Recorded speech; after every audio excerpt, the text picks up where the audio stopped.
I'm doing a series of these video blogs following up on a special report to the Legislative Assembly I recently released on the lack of capacity within the Ministry of Environment and the Ministry of Natural Resources to do their jobs. By capacity, I mean the money, the people, and the expertise necessary to actually do what we expect those ministries to do.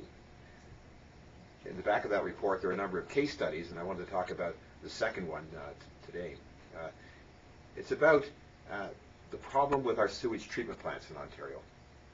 Well, the sewage treatment plants are regulated by the Ministry of Environment, and they're big polluters potentially, so there's a lot to do there. The Ministry of Environment has to approve everything that's built and happens at the sewage treatment plant. They set the standards that have to be achieved to protect the environment. They have to inspect and monitor those plants, and they have to sort of look at the whole system to make sure that the cumulative effect of things, bad things aren't happening in the environment generally because of what's coming out of sewage plants. These are all areas of their responsibility.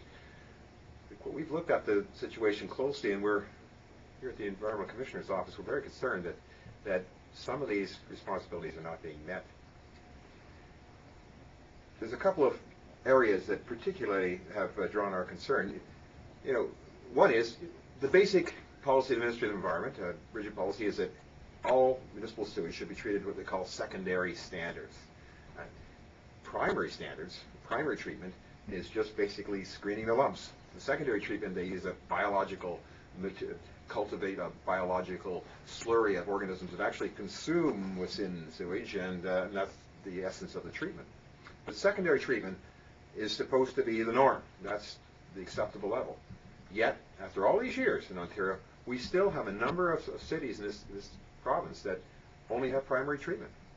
And really, we don't find that there's any excuse for that. Another kind of problem has to do with sewer use bylaws. What are those? Well, municipalities, of course, have commercial buildings, industrial facilities, other things using the sewers just besides our households. And other things go down the sewers than just what we expect to go down the sewers. Industrial waste, chemicals, all sorts of things. And to control that, the Ministry of Environment has a policy that says that municipalities must have sewer use bylaws, laws that regulate what goes in the sewer from, say, a commercial or an industrial facility. And this is critical because the sewage plants they're designed to treat human sewage. They're not designed to treat a lot of the chemicals that come from industries. Well, in fact, it's the Ministry of Environment's policy that municipalities have that, but there are still many municipalities that don't have sewer use bylaws in Ontario, and we don't know why that is, because that's surely a key part of environmental protection. Another area related to this is something called combined sewer overflows.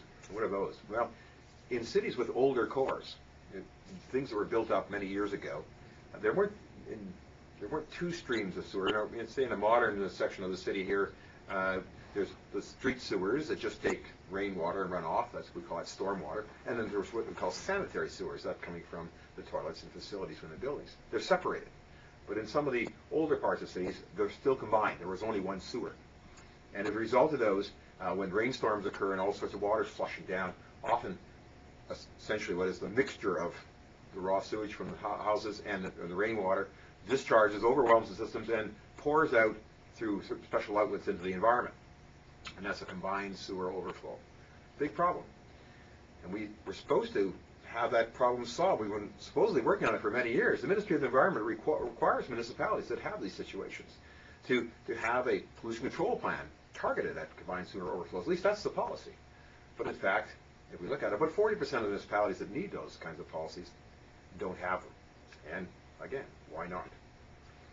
There's a related problem, something similar, and that's just, we call it a sewer bypass, and that's when a sewage plant is near its capacity and water gets in through leaking into the pipes, or perhaps some storm water gets into the sanitary system, whatever. When the system's pushed to the limit, too much water comes down. Sometimes these municipalities simply open a bypass and shoot the raw sewage right into the lake or river, because otherwise it would be too much fluid for the plant. It would cause great problems in the plant. So that's called a bypass. Raw sewage going straight in the river, a little bit diluted. Sometimes they chlorinate it a bit, but the point is it's not something we want normally happening. And in fact, it should only happen in emergency situations. That's the policy.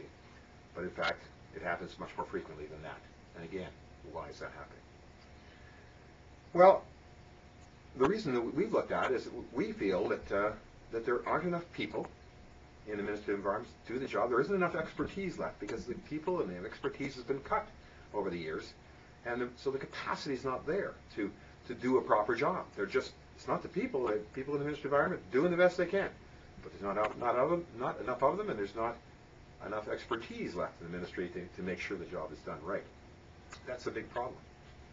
In fact, something as simple as recording the performance of sewage plants. You know, we have 450 or so sewage plants in the province. How are they performing? And we went after that information. We found that the most recent information, the most recent report on just what sewage plants are doing is dated 1993, because the ministry admits it doesn't have the capacity, the people and the money and expertise to produce more up-to-date data. So we don't really even know the total situation that's happening in our sewage plants. But certainly I think that at this point in time, the Ontario people feel, with our wealth and our society and our kind of organization and civilization, we shouldn't be pumping raw sewage into our lakes and rivers. And it should be a priority. And if the ministry needs some more resources to achieve that end, why don't we give it to them?